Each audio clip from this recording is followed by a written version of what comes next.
Welcome to the Critical Few Actions to Improve Your Business podcast. I'm John Downs and I'm here to help you cut through the overwhelm and prioritise what matters most to improve your business. Let's get started and discover the critical few actions that have the biggest impact.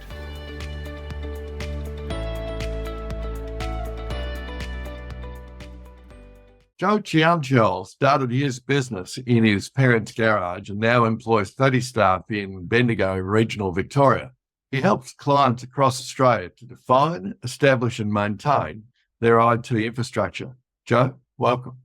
Thank you very much, John. So Joe, tell me your story. How'd you get into IT in the first place? Was it a passion when you were a kid?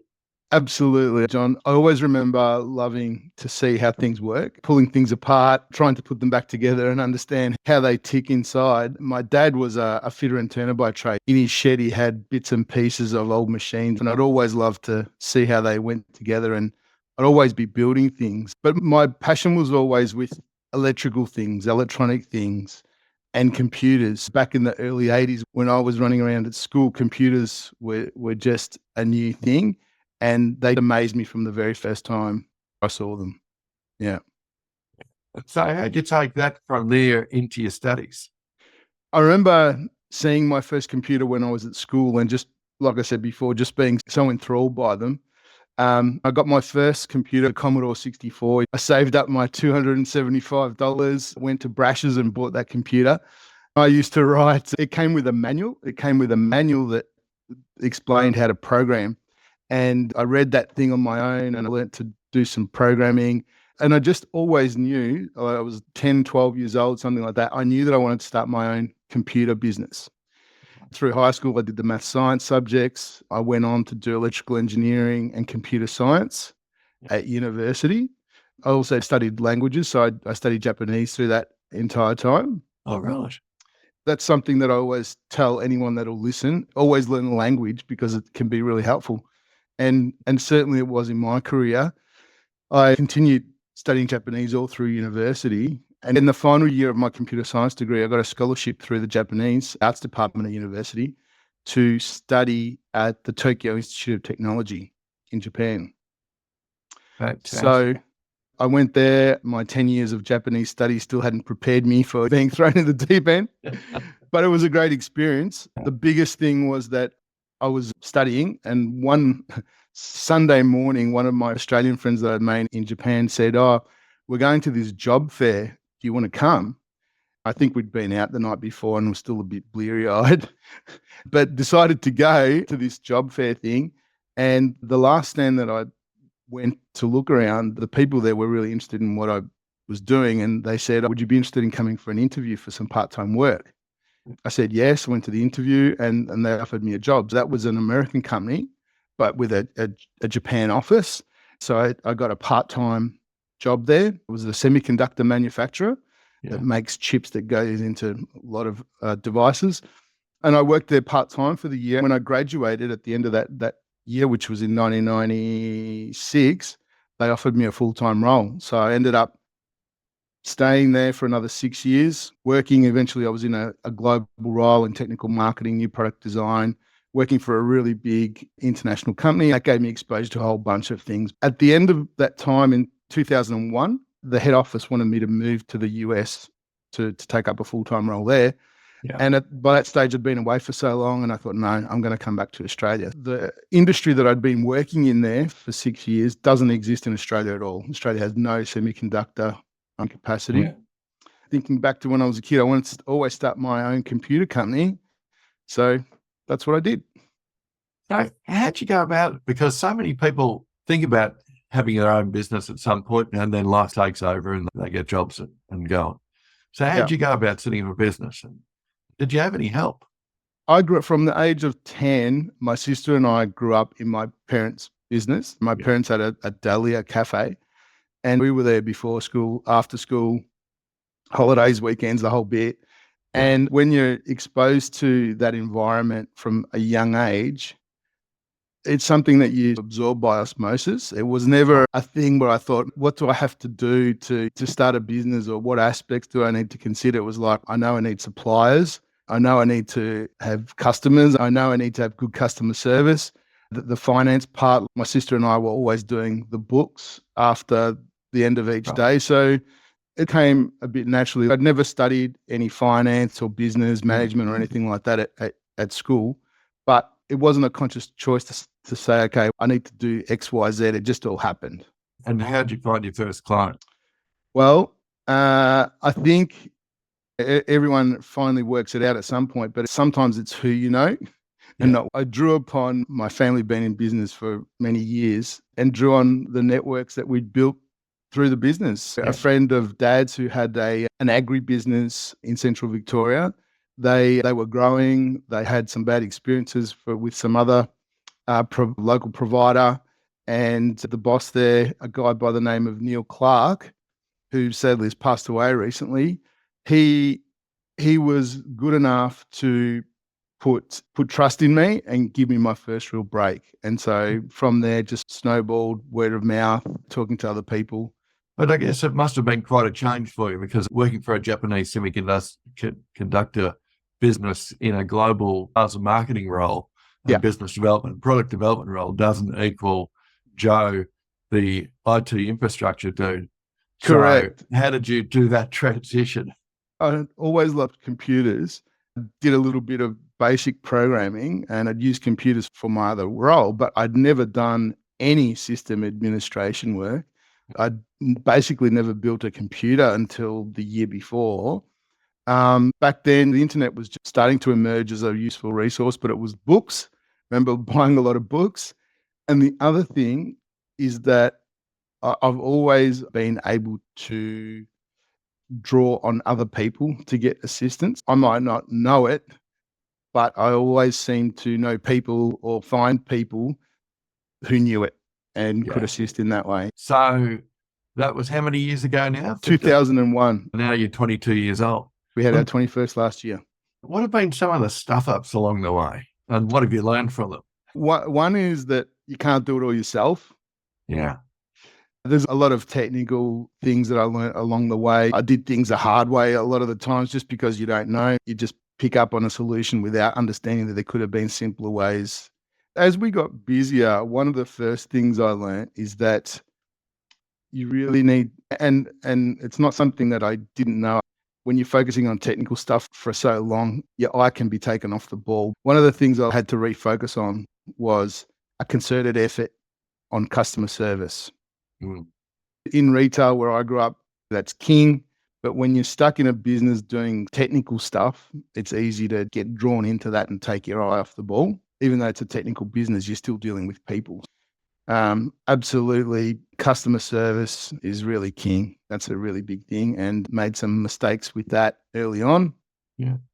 I think the other thing is that you have to know, and certainly made mistakes in the early days as well. You have to understand that there's things you don't know. Being unconsciously incompetent is one of those traps that a lot of business startups and entrepreneurs fall into at the start, where you just can't see the blind spots. When I moved from being unconsciously incompetent to consciously incompetent, that's when things started to change. Look, I think all of us, regardless of the walk of life, go through that as part of the maturation process. Another description, I guess, it's a school of hard knocks. If you can figure out what caused the hard knock in the first place, it's really cool. Absolutely. And so what were some of the game changers that really changed your business for the better? Because you've now got, 30-odd people.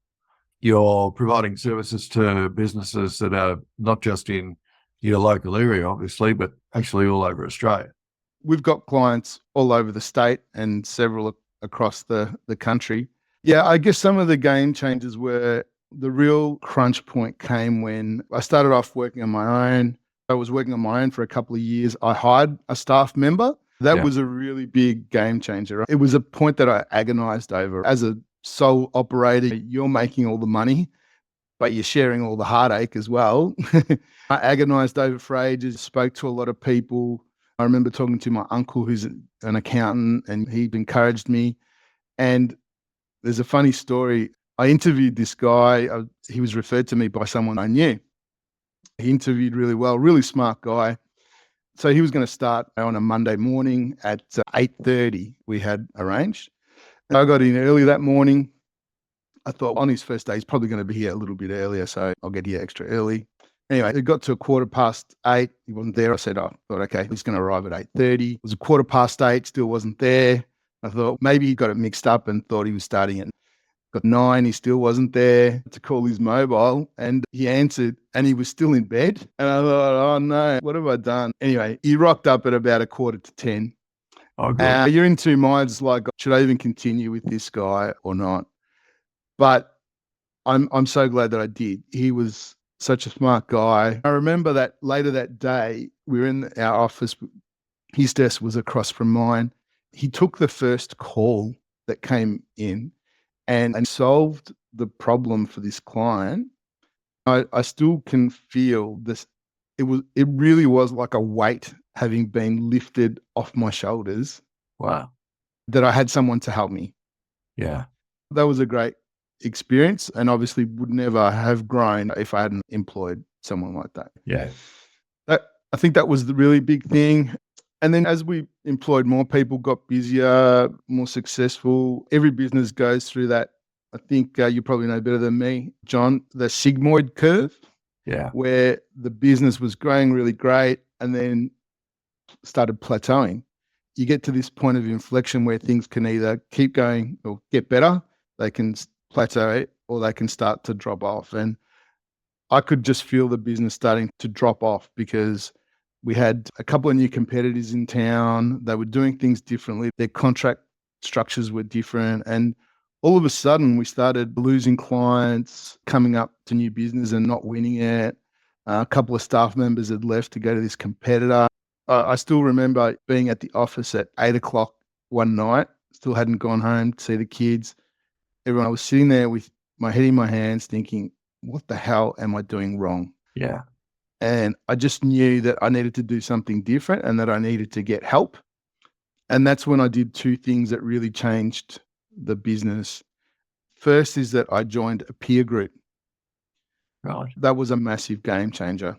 Yeah. Yes. It's a group of up to 12 different companies in a group. Yeah. We all share our financials in the same platform and we can benchmark each other. Yeah. In terms of financial success, we have business plans and other things that are presented in the same format. So it's about benchmarking, but also it's about helping each other. Yeah.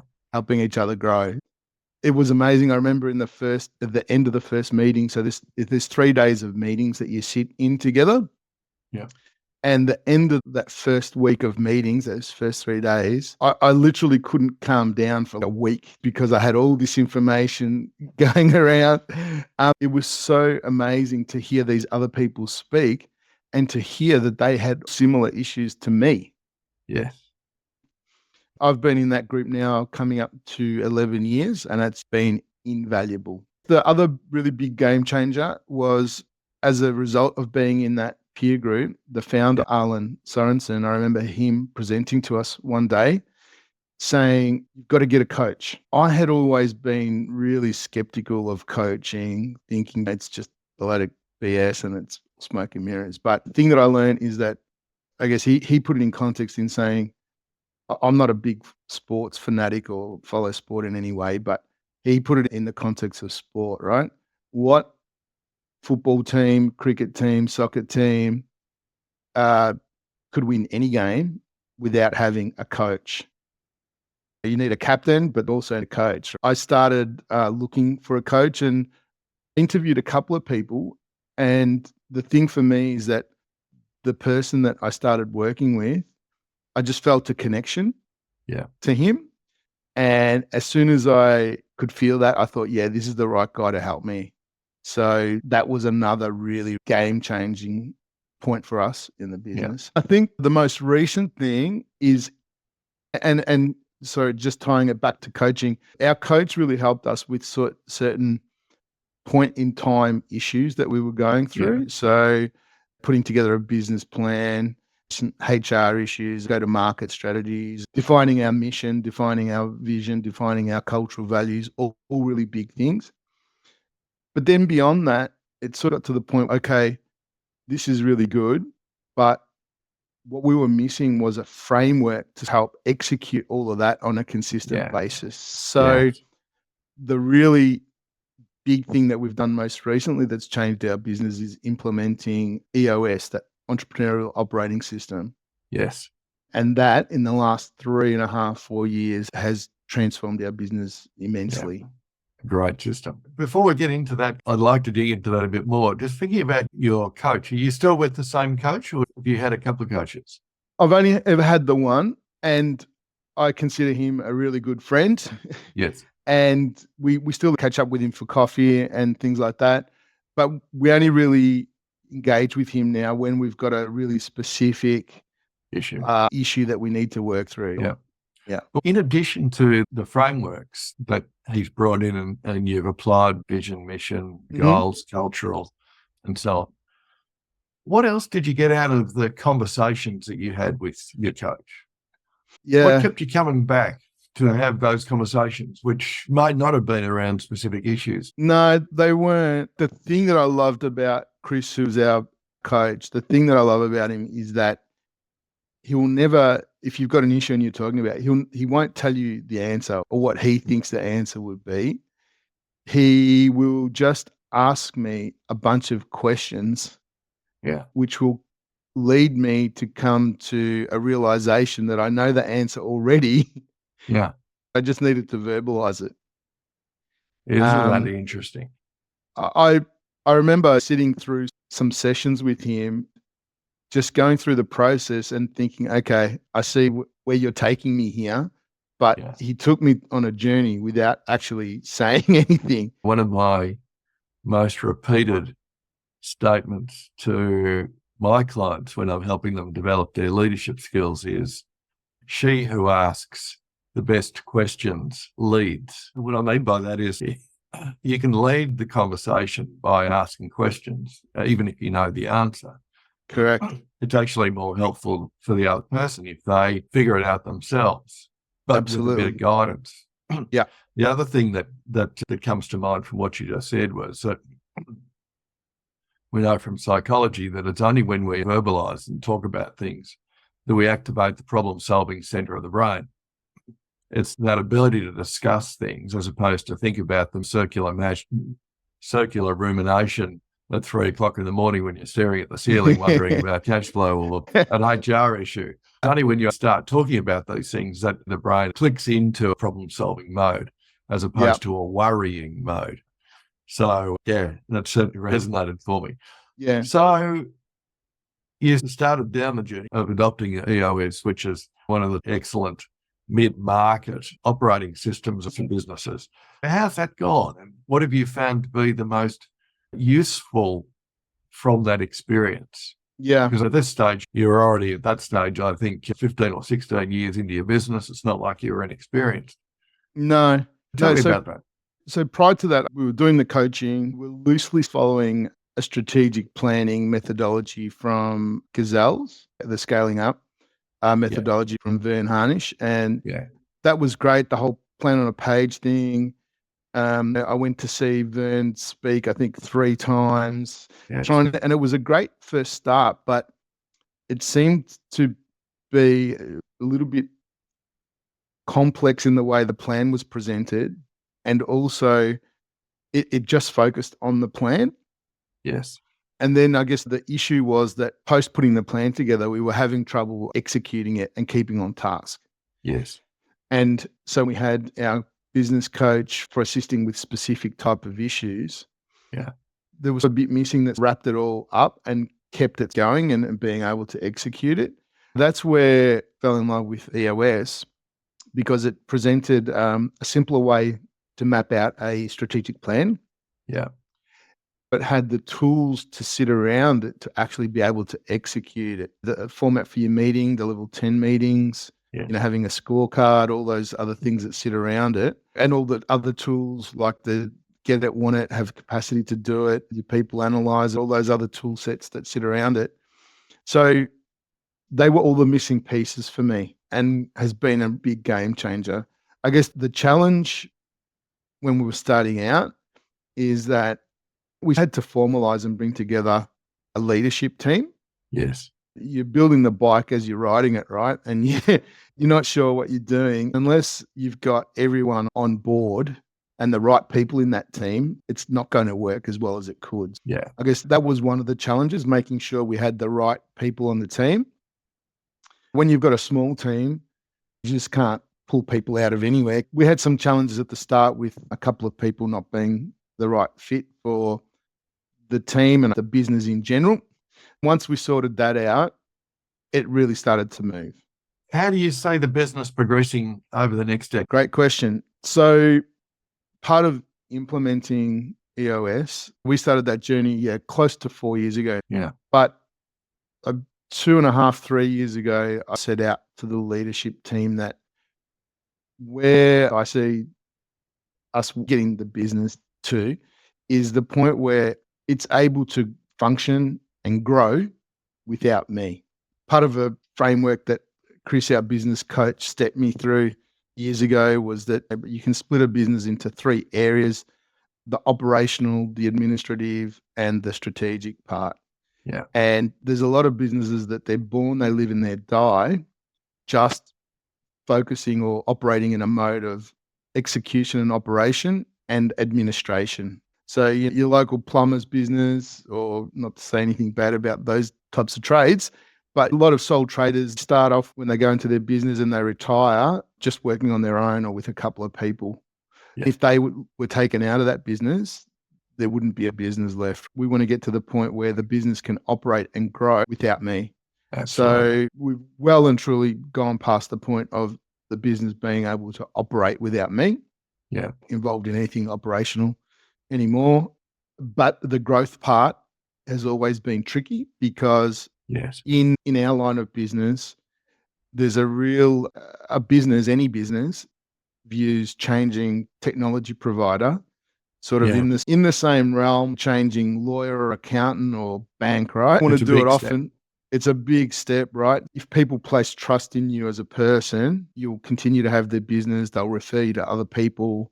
There is a lot tied to the person, Yes. owner of a business. Yeah. So one of the things that we've been focusing on over the last 2 years is how do we grow? How do we grow revenue? How do we acquire new business?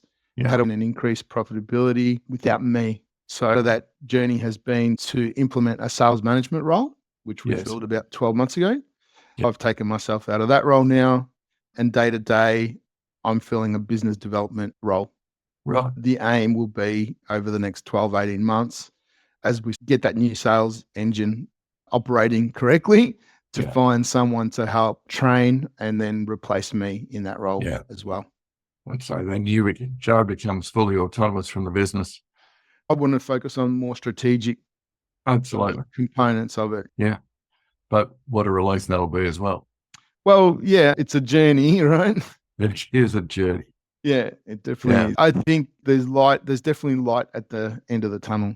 Fantastic. So, Joe, if you were going back in time and talking to your younger self, just starting out, Yeah. what advice would you give young Joe? I always joke to people and I say, if you're thinking of starting a business, get a piece of paper and a pen and write this down. Never start your own business.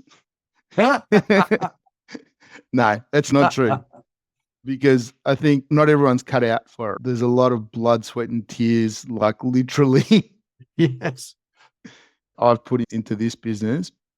But going back to your question, I think some of the advice would be, and it's easier to give this advice in hindsight, but don't take it to heart and don't take it personally. It's probably the biggest one, because I remember, like you mentioned before, lying in bed awake for weeks because of a client problem, a people problem, a HR issue, a financial one. Yeah. But today, if there's issues like that, I know that there'll be a path forward. There's always a way to solve a problem. So not to worry. And I guess a good example of that is that we were planning, this is coming up to 10, 12 years ago now. Yeah. We were going to take a family holiday with the kids overseas. So it's the first time we were going to take the kids overseas to visit family in Europe. And we knew this trip was coming up in June or July. Coming up to Christmas, we had an account manager working for us. Yeah. And he decided to leave after about 4 years. Well, Yeah. I know I've got to find a replacement for this person. And before we go away, Yeah. we put out an ad, interviewed, hired a person. This was by February, March. Yeah. I thought, Right great, track. good timing. This guy followed. He was a younger guy, but he seemed keen. He followed me everywhere, met all the clients. I thought, great, this is just perfect timing. So we were coming up to the trip. I think we were leaving. It was on a Friday. And my wife said, my son was still in kinder. Yeah. And I said, I'm going to go into the office in the morning. I'll leave at lunchtime. I'll pick up Sebastian, our son, from kinder, and then we'll get on the road. Our flight was at 9 in the evening. So I went into the office, said g'day to everyone, did a few emails. At lunchtime, I said, thanks, everyone. I'm heading off. Went to the kinder, and I was a bit early there, so they were still doing a couple of things, and I was waiting in the room with all the kids. They were having a story read to them. As I was waiting, I checked my phone, and there was an email there. And the subject of the email was resignation. Kidding. Account manager that I had hired 8 weeks before decided to resign that morning, knowing full well that I had planned this trip, that I was going away. How people say you have some experiences sometimes and the room starts swimming, like you feel like you're swimming. And that's literally what happened. Oh, no. I tried calling this guy. He didn't answer. I went to the office. He wasn't there. I went to his house, didn't answer the door. So I went back and I said to the team, I said, look, this is what's happened. I said, I can't cancel the trip. We've got to leave in about, I'm going to have to leave it with you. Right. Yeah. And I was feeling sick. Like it was just an undescribable emotion and feeling. Yeah. But then we got in the car, drove to the airport. By that stage, I was in a state of resignation. Well, Yes. There's nothing more I can do. There's nothing I can do. So just have to go with it. And we were away for, I think, 4 or 5 weeks. Wow. And got back and the world was still turning. The sun was still rising in the east and setting in the west. And all that worry served no purpose. Yeah. I guess that's a good example of something that I learned, and that if I could go back and talk to my younger self would be, not to worry. Absolutely. The other biggest thing is emphasizing the importance of good leadership, right? Yes.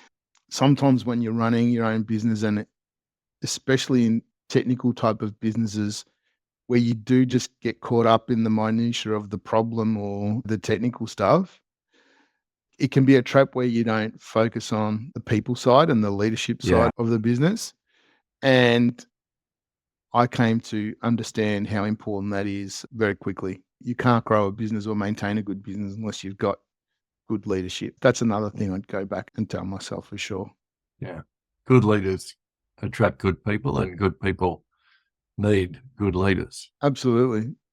And I guess it's probably not something that I'd tell myself, but something that it was interesting.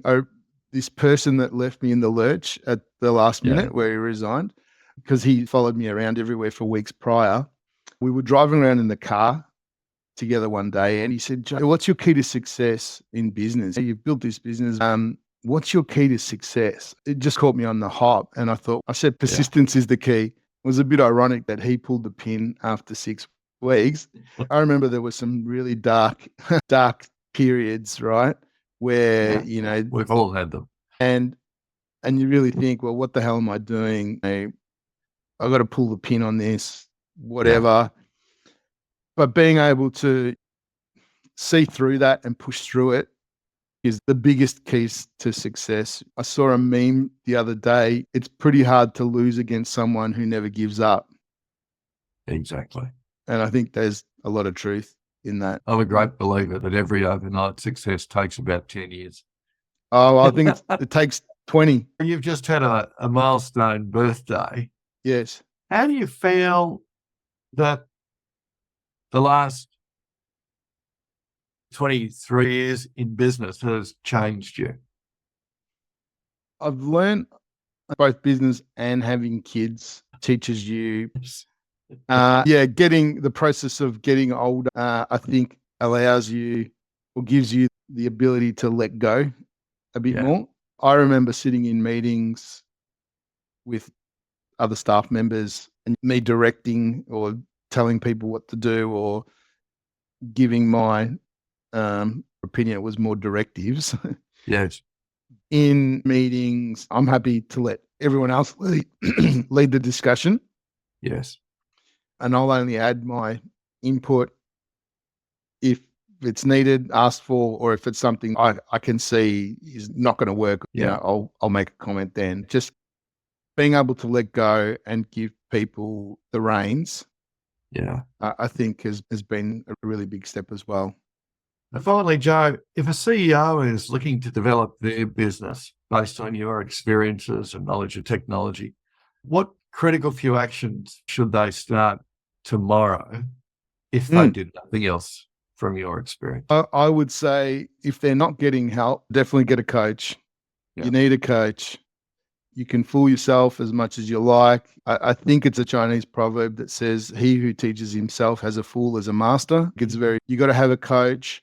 It's got to be someone that you gel with, that you have good rapport with. If they're not asking you a bunch of questions, if they're telling you what to do, and it may or may not be the right approach for you, but you just got to find someone you can work with. Getting a coach and having a framework, whether or not it's EOS or some other system, having a management framework that everyone in the business subscribes to, I think is really big. The other one, and I touched on it earlier, and I probably didn't focus on it enough in terms of game-changing effect it had on our business, is making sure you understand the three parts of that strategic component of a business, having a well-defined company culture, a well-defined mission or purpose, and a well-defined vision. That took me a long time to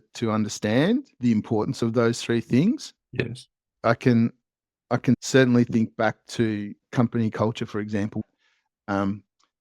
I was sitting in one of our peer group meetings talking about how important company culture is, and I thought, yeah, you're right. We really need to define that. I reached out to some others in my peer group. I looked at what they had done, and I mashed it all together, put together like this 300-word document, emailed it to everyone, and then 6 months later thought, why isn't everyone following this company culture? It's not real. It's not real. So that's one thing our coach helped us with, right? Defining a real company culture. There's only 4. They've got pictures associated with them. They're phrases, not just words. And they're things that everyone describe positive behaviors that we want to espouse in our business, right? So once we define those in a way that people could understand, absorb, and most importantly, use in day-to-day language, then it really started to take off. Repetition and using it in day-to-day language. So one of the proudest moments in my business career was, I think it was sometime last year, there was the big meeting room was booked. So the technical team, they were having a weekly level 10 meeting. They couldn't use that room, so they had to sit out in the workspace, and my desk was there as well, so I could hear everything they were saying. One of the things that brought a tear to my eye and a lump in my throat was the level of mature discussion that they were having in the context of this EOS level 10 meeting, but also the fact that they were using our cultural values as talking points in the discussion that they were having. So one of our values is build the ecosystem. So it's about working together as a team. We're talking about if they want to build the ecosystem and deliver the whole experience, which is another one of our values. If they want to deliver the whole experience for the client, then they should be doing X, Y, Z. So you really know it's working when you're not involved in the discussion, but it's coming out as a natural part of their discussions. That's probably one of the biggest things, right?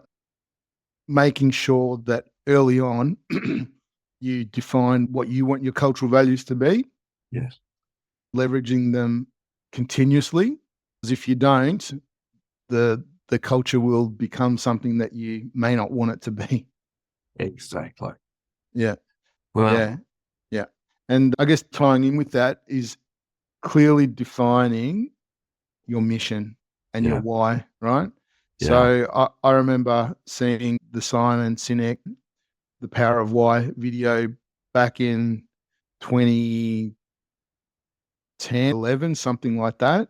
about 70 million views ago. Yeah, a long time ago. And just thinking like, that's so true, right? If we don't understand, or if I as an individual don't understand why I get up out of bed every day and go to work, or if I can't articulate why my business exists, then how are our clients supposed to know why they should engage with us? Why do our staff know why we do what we do? Absolutely. That was another really big lightning bulb moment for me. If I could go back, I'd say to myself, you need to understand this early. And it's not easy to evolve it. It takes time.